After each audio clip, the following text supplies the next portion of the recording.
And for more details and their perspective, let's also go across to Sumanth C, Raman, a senior journalist who's joining us live on Wion from Chennai.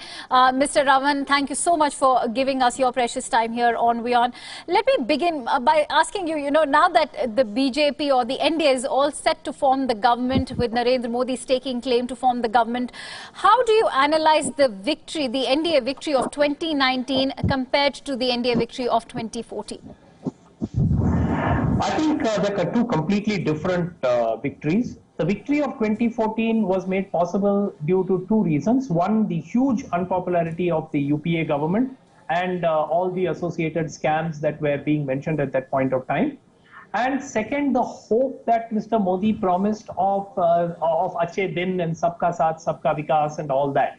So I think that 2014 was a vote in hope. More than, and of course, disgust with the existing government at that point of time. 2019, I see it as a totally different election. I think that 2019 is a much more personality-oriented election. I think people in many places, they probably have voted for Mr. Modi without even knowing the BJP candidate's name or his track record or whatever. So I think it's more a vote again for an individual one. And second, also the fact that, the nationalism card was very much evident. It wasn't evident in 2014 at all, to the extent that it was this time. And also the Hindutva card. So I think that this 2019 and 2014 can't even be compared for a multitude of reasons. And this is a vote for a strong leader. This is a vote for a nationalist leader. And this is a vote for a Hindu leader. So I think that it's a combination of all three. Very rightly said. While 2014 was about a change, 2019 is certainly a vote for a nationalist and a strong leader, as you rightly said. Also, it's important to talk about how a major part of this year has already been spent in election campaigning. What are the new challenges that lie ahead for the new government, taking into consideration the international policies or the economic affairs of the country?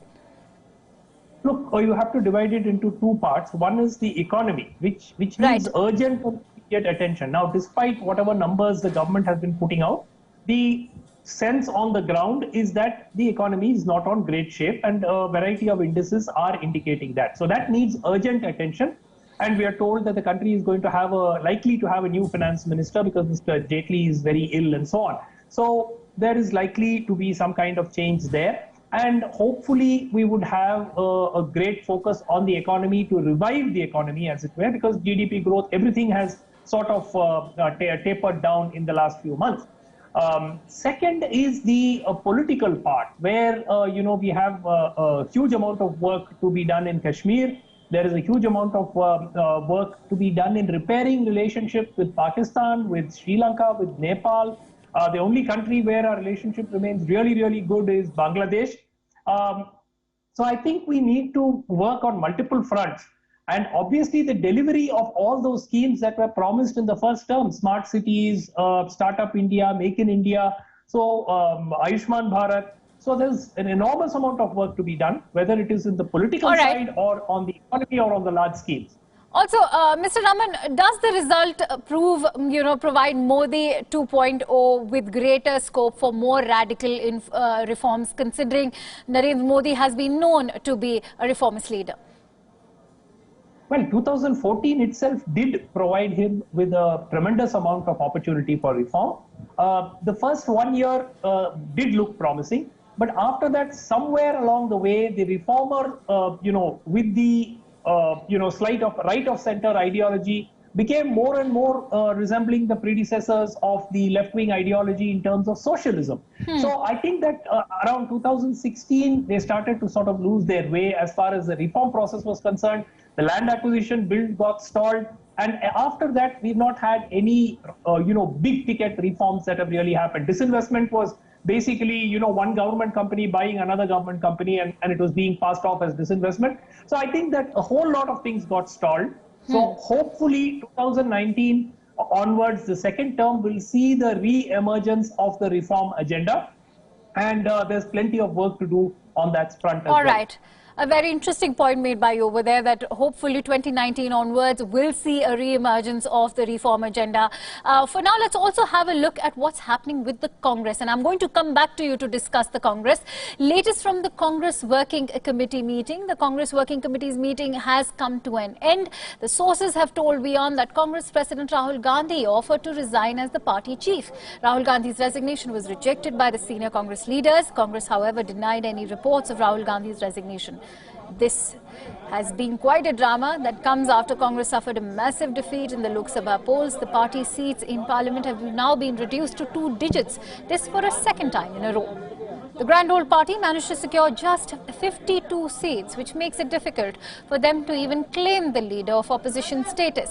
Congress chief lost his stronghold of Amethi in Uttar Pradesh. Rahul Gandhi lost to BJP candidate Smriti Irani by a margin of over 55,000 votes. Meanwhile, Madhya Pradesh Chief Minister Kamal Nath has skipped the crucial meeting that is being held at the party headquarters in New Delhi. There is no official reason as to why Kamal Nath was not present at the CWC meet today, but this comes amidst speculations of a possible shift in tide in Madhya Pradesh. Nath is reportedly worried about the future of his government. Remember, BJP has swept Madhya Pradesh in the Lok Sabha polls and is winning all but 1 seat. And there's more news coming in as the CWC has passed resolution authorizing Rahul Gandhi to restructure the party. So this after all those rumors that we were hearing about, that Rahul Gandhi is tendering in his resignation. This is the latest that we are picking on. The CWC has passed a resolution authorizing Rahul Gandhi to restructure the party. Now, to get more perspective on this, let me also go back to Mr. Raman, who's joining us from Chennai. Mr. Raman, what do you make of this resolution being passed? It's suggesting that the CWC has passed the resolution authorizing Rahul Gandhi to restructure the party. What sort of restructure are we talking about when the dynasty politics still continues? Absolutely. I think that whatever restructuring happens, you're just replacing one set of leaders who have been rejected by the people soundly by another set.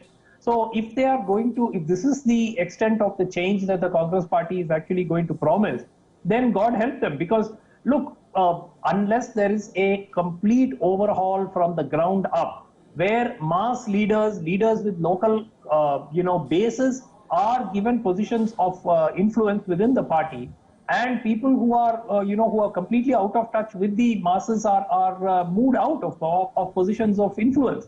I think that is what the Congress party needs. There doesn't seem to be much of an attempt to do that at this stage. Anyway, let's wait and see what kind of restructuring Rahul Gandhi does and who he entrusts to the job as part of his new team. But if this is only going to be a cosmetic exercise, then I think the only hope for the Congress is to wait and see if the BJP government messes up. Otherwise, it's not likely that the Congress will revive anytime soon. Very rightly said, and what it seems like, it could just be a cosmetic exercise.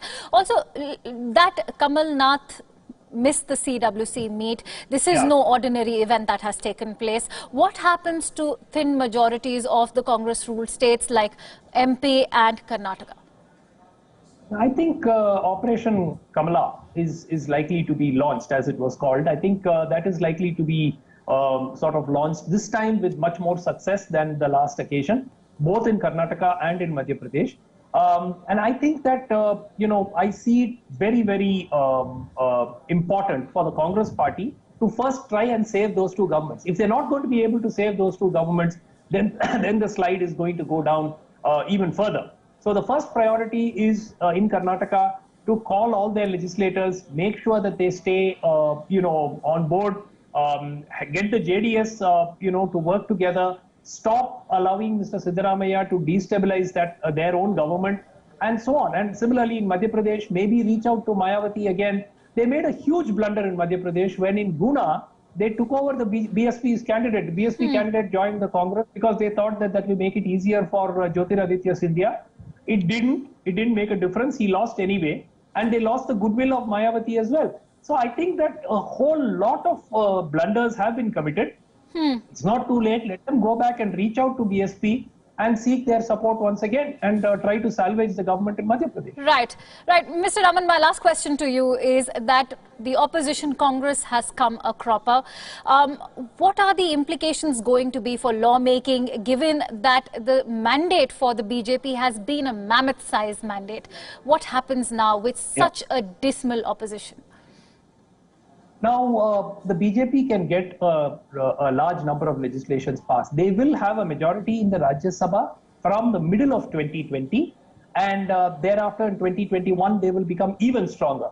So I think that, while nothing dramatic may happen in the next 7 or 8 months in terms of legislation, because they don't have the numbers in the Rajya Sabha as yet, I think from June of from July of 2020, they would really be in a position to start implementing things on their agenda. And there will be no excuses thereafter, because they can pretty much get anything that they want passed.